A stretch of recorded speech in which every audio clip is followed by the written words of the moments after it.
हम हर रोज हजारों शब्द बोलते और सुनते हैं, है ना? पर क्या हम कभी रुककर सोचते हैं कि ये शब्द असल में हैं क्या, और क्या इन्हें समझने का, इन्हें डिकंस्ट्रक्ट करने का कोई सिस्टम भी है? तो चलिए, आज हिंदी के शब्दों की इस सीक्रेट लाइफ में झांकते हैं। तो देखिए, कोई भी शब्द बस यूं ही कुछ अक्षरों का गुच्छा नहीं होता। नहीं, बिल्कुल नहीं। ये तो मतलब कि एक पूरी इकाई है। जैसे हम कहते हैं पुस्तकालय, तो दिमाग में एक खास तस्वीर बनती है। और मजे की बात यह है कि हिंदी के जानकारों ने इन शब्दों को कैटेगराइज करने के लिए एक बहुत ही कमाल का सिस्टम बनाया है। और इसी सिस्टम के तहत हम किसी भी हिंदी शब्द को एनालाइज करने के लिए 4 अलग-अलग नजरियों, या कह लें कि 4 लेंस का इस्तेमाल कर सकते हैं। यही 4 लेंस हमारी आज की पूरी बातचीत का रोड मैप होंगे। तो चलिए शुरू करते हैं पहले और सबसे फंडामेंटल लेंस से, मतलब के आधार पर। यानी सीधी सी बात, क्या किसी शब्द का कोई मतलब है भी या नहीं। अब इस हिसाब से देखें तो शब्द 2 तरह के होते हैं। एक होते हैं सार्थक, मतलब मीनिंगफुल, जैसे पानी, सुनते ही मतलब साफ है। और फिर होते हैं निरर्थक, जैसे माँ, मीमा, इनका कोई क्लियर कट मतलब नहीं होता। तो जाहिर है हमारा पूरा फोकस सार्थक शब्दों पर ही रहेगा। ठीक है, तो अब बढ़ते हैं हमारे दूसरे लेंस की तरफ, जो हमें ये बताता है कि शब्द बनते कैसे हैं, उनका कंस्ट्रक्शन कैसे होता है। तो बनावट के हिसाब से शब्दों के 3 मेन टाइप्स हैं। एक वो जो अपनी सिंगल यूनिट है, दूसरे वो जो दूसरे शब्दों के कॉम्बिनेशन से बने हैं, और तीसरे वो जो हैं तो कॉम्बिनेशन पर उनका मतलब कुछ एकदम नया, कुछ खास हो जाता है। सबसे पहले आते हैं रूढ़ शब्द। इन्हें भाषा के फंडामेंटल बिल्डिंग ब्लॉक समझिए। इन्हें और तोड़ा नहीं जा सकता। जैसे घोड़ा शब्द है, अगर इसके टुकड़े करें घो और डा, तो इन टुकड़ों का अकेले कोई मतलब नहीं निकलता। ये तभी मीनिंगफुल है जब साथ हों। अब यौगिक शब्द इसके ठीक उल्टे हैं। जैसा नाम से ही पता चल रहा है, ये योग से यानी जुड़ने से बनते हैं। यहाँ 2 मीनिंगफुल शब्द मिलकर एक नया शब्द बनाते हैं। सबसे अच्छा एग्जाम्पल है विद्यालय।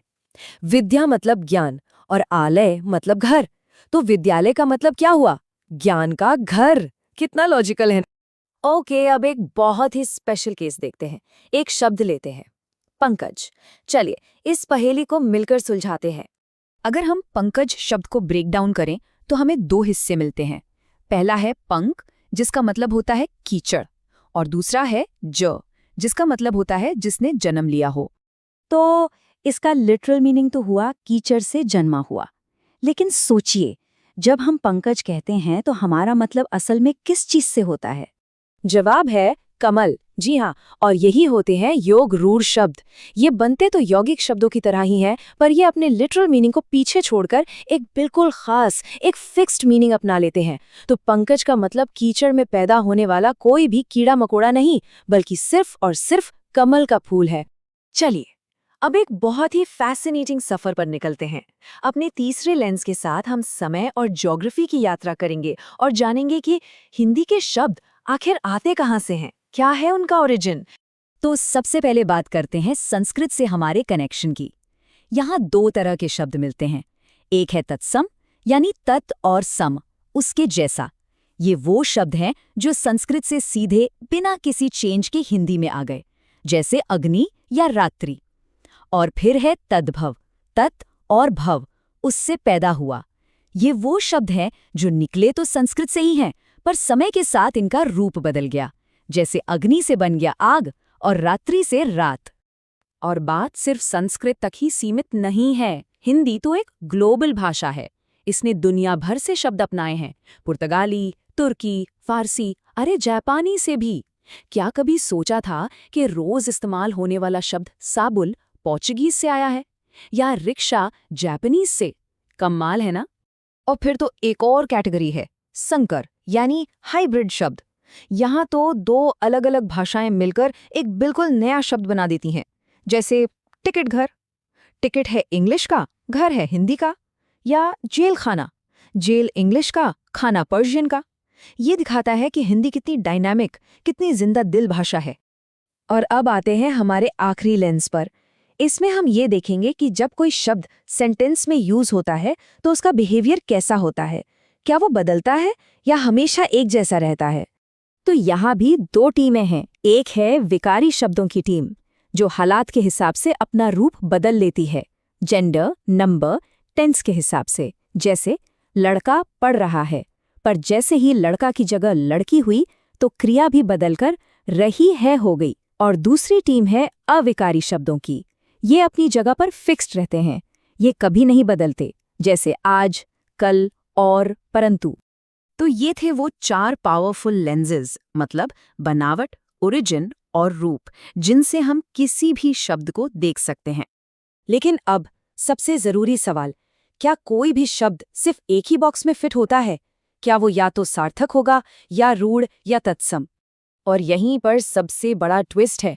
बात यह है कि एक ही शब्द की मल्टीपल आइडेंटिटीज होती हैं। ये क्लासिफिकेशन अलग अलग साइलोज नहीं है, बल्कि ये एक ही शब्द को समझने की अलग अलग परतें हैं। इसको समझने के लिए चलिए एक शब्द लेते हैं, रेलगाड़ी। अब इस पर हमारे चारों लेंस लगाते हैं। पहला लेंस, मतलब के आधार पर ये क्या है? बिल्कुल, ये सार्थक है, इसका एक मतलब है। दूसरा लेंस, बनावट के हिसाब से, रेल इंग्लिश का, गाड़ी हिंदी का, तो ये एक संकर यानी हाइब्रिड शब्द है। तीसरा लेंस, ओरिजिन के हिसाब से, तो ये विदेशज और देशज का मिक्सचर है। और चौथा लेंस, रूप के आधार पर, ये विकारी है, क्योंकि हम रेलगाड़ी से रेलगाड़ियां बना सकते हैं। देखा, एक शब्द 4 पहचान। तो आखिर में ये सोचना कितना दिलचस्प है कि भाषा सिर्फ व्याकरण के कुछ सूखे नियम नहीं है। ये तो इतिहास, बनावट और मतलब का एक जिंदा जागता सिस्टम है, जो हमारे हर शब्द में, जो हम रोज बोलते हैं, उसी में छिपा हुआ है।